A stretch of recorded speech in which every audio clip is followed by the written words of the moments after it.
ધૂળ બધી આપણે આપણે ચીલાની જે મારકમાં આવે ને કાચો રસ્તો એ ચીલાની ચાયરી ધોળે માટે બહાર ઠારવી પડે.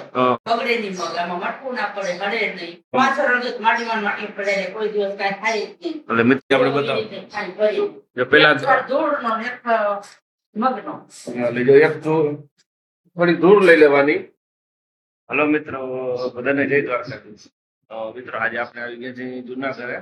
અત્યારે સવારના વાગ્યા છે 6. આજે જુનાગઢ આવવાનું કારણ એ હતું કે આજે આપણે મગ અને છે ને રાખવા માટે જે ગાડાના ચીલાની જે ધૂળ હોય ને એમાં આપણે એને ભેરવવાનો હતા. તો કેવી રીતે ફેરવે છે મમ્મી એ બધું તમને બતાવું છું. તો વ્લોગમાં બન્યા રહેજો મિત્રો. મિત્રો જે આ મગ છે આપણે આ મગને આખી રાત છે ને પેલા તો એને ઠંડા થવા દીધા હતા. બહાર ખુલ્લી જગ્યામાં ઠંડા થવા દેવાના ને ગરમા ગરમ નહીં ભરવાના પેક કરીને. એટલે પેલા એને આખી રાત સાંજે જ મૂકી દીધા હતા. એટલે એને ઠંડા થવા દેવાના. જો ઠંડા થઈ જાય ને પછી આ ધૂળ જે છે આ ધૂળ જે રહી ને એ મમ્મી ક્યાંની ધૂળ આ બધી આપણે ચીલાની જે મારકમાં આવે ને કાચો રસ્તો એ ચીલાની ચાયરી ધોળે માટે બહાર ઠારવી પડે. ધૂળે થાળવી પડે એમ કહે છે બંને. હવે અને આ કરવાથી શું થશે પછી એમાં? ઈ છે ને પછી બગડે નહીં મગ, આમાં મટકું ના પડે, હળે નહીં. સડે નહીં અને પાછળ રંગત માટીમાં માટી પડે ને કોઈ દિવસ કાંઈ થાય જ નહીં. એટલે મિત્રો મમ્મી એમ કે છે 5 વર્ષ સુધી પડ્યા રહે ને તો આમાં કોઈ દી મટકું કે કોઈ જીવજંતુ કે કઈ થાય નહીં. એટલે જો તમે કોઈ એવી ટ્રાય કરી હોય તો કોમેન્ટ બોક્સમાં જણાવજો, તો અમને ખ્યાલ આવે કે બરાબર છે કે શું છે એ કઈ. કારણ કે અમે તો પહેલેથી જ આવી રીતે મગ અને 32 વર્ષથી આવી છું તેથી નવી રીતે મગ રાખું છું. મારા ઘરમાં કોઈ મગનો બિયારો ફેંકતો નથી. એટલે જો ને અમે મગે પછી અમારે જો વાવવાના થાય ને એટલે પછી અમે આમાંથી જ વાવી દઈએ ભાઈ આવતા વર્ષે. એટલે મગનો બિયારો બી આપણે ન લેવો પડે મિત્રો. એટલે જો તમારે કોઈને આવી રીતે કરવું હોય ને તો તમે હોમ ગાર્ડનિંગ કરી શકો. અને તમારા મગ હોય ને એકદમ કે ને ઓર્ગેનિક જ રહીએ.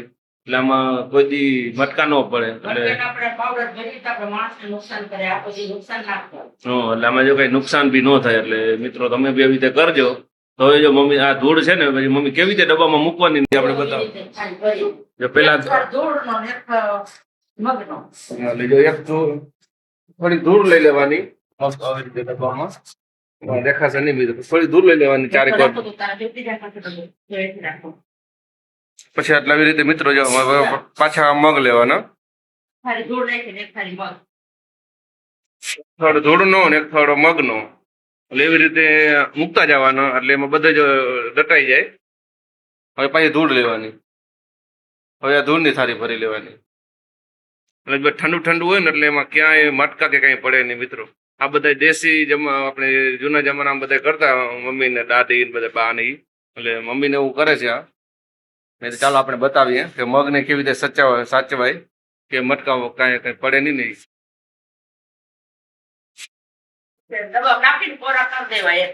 હા એટલે આપણે ઓલો થડ જામી જાય પછી એક મગનો અને ધૂળ નો થડ એને જામતા જાય. એટલે એમાં કોઈ દી હવા ન જાય. એટલે કોઈ દી મટકા કે કઈ પડે જ નહીં. ના ધૂળે આપણે ને કાચા રસ્તાની જે ગાડા જ્યાં હાલતા હોય ને ઈ હોય છે મિત્રો. આ ધૂળ ને 32 વર્ષ થઈ ગયા છે મમ્મી એમ કે છે મિત્રો. તમે જો આ ધૂળ કેટલી હશે કે 32 વર્ષ ધૂળ હચેવી. એટલે ધૂળ ને બહુ જ સાચવવી પડે. મમ્મી ફેંકે નહીં. પાછા મગ ખલશે ને એટલે ડબ્બામાં ભરી રાખે. પાછા જયારે મગ નીકળે એટલે ત્યારે પાછા એમાં આપણે ભરી શકીએ મિત્રો. એટલે આજે આપણે સવારમાં જ અહીંયા આવી ગયા હતા આપણે જૂના ઘરે. કેમ કે ધૂળ છે ને જૂના ઘરે પડી હતી એટલા માટે આપણે જૂના ઘરે જ આવ્યા છીએ. એટલે એક પછી એક જવી થાળી ભરતી જવાની. એટલે મગ તમારા સરખા રહી જાય. કોઈ દી કઈ થાય નહીં.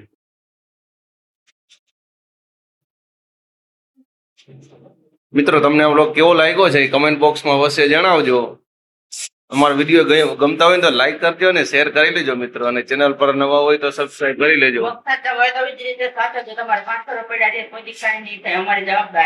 જો મગનું મમ્મી કહે છે કે કોઈ દી કઈ ન થાય. મગ આવી રીતે સાચવજો બધાય. આપણે ઓર્ગેનિક કરતા હોય એટલે એને ખાસ ધ્યાન રાખવું કે મગને આવી રીતે સાચવવાથી કોઈ દિવસ મટકા કે કઈ પડે જ નહીં. હા પછી જેટલા જોઈએ એટલે આપણે ધૂળમાં ચારી લેવાના ચાયણીથી. એટલે મમ્મી ક્યાંય તો આપણે મગ ને ફેરવવાના છે. મેં કીધું તો ચાલો, કારણ કે આ સવારમાં જ કામ કરવું પડે. પછી તડકો તપી જાય એટલે ઠંડા જોવા જોઈએ. ધૂળને ઠંડી કરવાની અને આ મગને ઠંડા કરવાના મિત્રો. બારે, પછી એસી માં કે પંખા નીચે નહીં, બારે જે બને ત્યાં સુધી. આખી રાત ઠંડા થાય ને તો એકદમ સરસ થઈ જાય.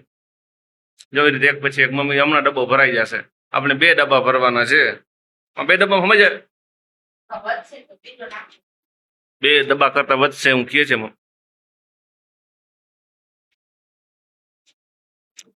તમે મિત્રો કોઈ આવી રીતે જો કરતા હોય તો કમેન્ટ બોક્સમાં જણાવજો અને લખજો, તમને બી ખ્યાલ આવે. અખતરો કરી દીધા કોઈ દી મગ ના બગડે તમારા. એટલે કે મમ્મી જો ને કે 32 વર્ષથી ધૂળ હાચેવી છે મમ્મી, કારણ કે હવે તો ક્યાંય એવા રસ્તા નથી. કારણ કે હવે રસ્તા ઓલા થઈ ગયા છે, પાકા થતા જાય છે ને હવે પછી કોઈ ગાડા તો કોઈ ચલાવતું નથી ગામડામાં બી, ટ્રેક્ટર જ આવી ગયા છે બધી જગ્યાએ, એટલે ગાડા બહુ ઓછા થઈ ગયા છે હવે. મગ તારું પાણી પડે છે, મગ તાર લીધા કે તમે ધોળા વેચાતી આપી દે, હું ના આપું. અને મિત્રો આ ધૂળ વેચાતી માંગતા હોય માણસો સિટીમાં પણ, કારણ કે મમ્મી પાસે આટલી જ છે એટલે મમ્મી પછી દે નહીં, કેમ કે આટલી હોય એટલે પછી આપણી બી ઘટે. તો તમને જો ક્યાંય મળી જતી હોય તો આવી રીતે તમે કરી શકો છો.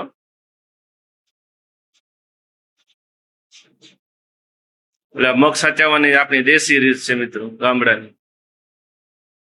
આવડે તો ટોમેટો બેવો દવા નાખો કોઈ દે નહીં.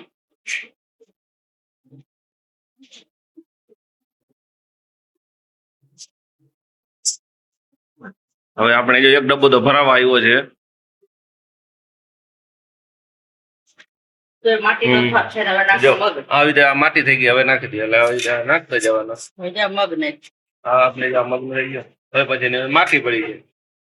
આવી રીતે મિત્રો આપણે ખાસ ધ્યાન રાખવાનું છે. હવે પછી આની માથે માટી આવી જશે એટલે આ રીતે આખા ડબ્બા ભરાઈ જશે. હવે મમ્મી બીજો ડબ્બો લેવા ગઈ છે.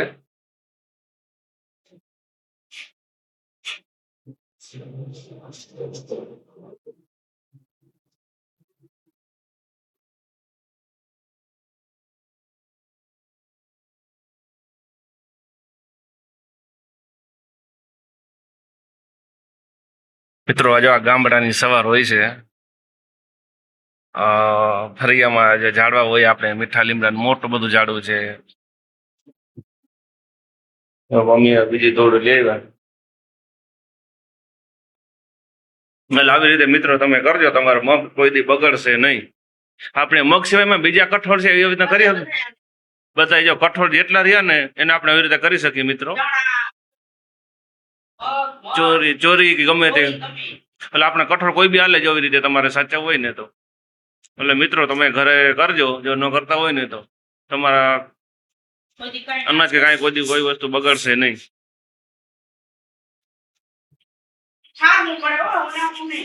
હા પણ એ ધ્યાન રાખવાનું મિત્રો, સાંજે તમારે એને ખુલ્લા કરી દેવાના માટીને અને મગની બેયને, એટલે વાંધો ન આવે. કારણ કે ગરમ ગરમ હોય ને તો હજી તકલીફ પડે, પણ ઠંડા કરવાના એટલે કાંઈ ન થાય. જે દિવસે આપણે એને મતલબ મિક્સ કરવાનો હોય ને તે દિવસે એને ઠંડા કરી દેવાના. જો ડબ્બો આપણે એક તો હમણાં જ ભરાઈ ગયો છે. એટલે મિત્રો તમને આ બ્લોગ અમારો કેવો લાગ્યો છે અને મમ્મીની આ મગ સાચવવાની દેશી રીત છે તો કમેન્ટ બોક્સમાં લખજો મિત્રો કે તમારા મમ્મી કે બા કે દાદી કેવી રીતે આ બધી વસ્તુ કરે છે.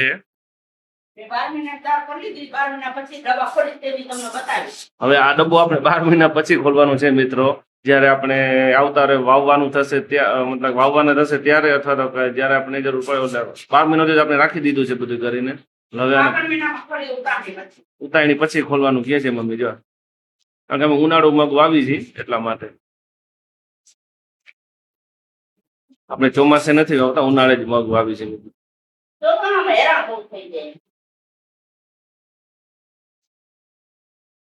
તો મિત્રો સારી સારી કોમેન્ટ કરી દેજો જો તમને વ્લોગ ગમ્યો હોય તો. મિત્રો આપણે મળીશું નેક્સ્ટ વ્લોગમાં.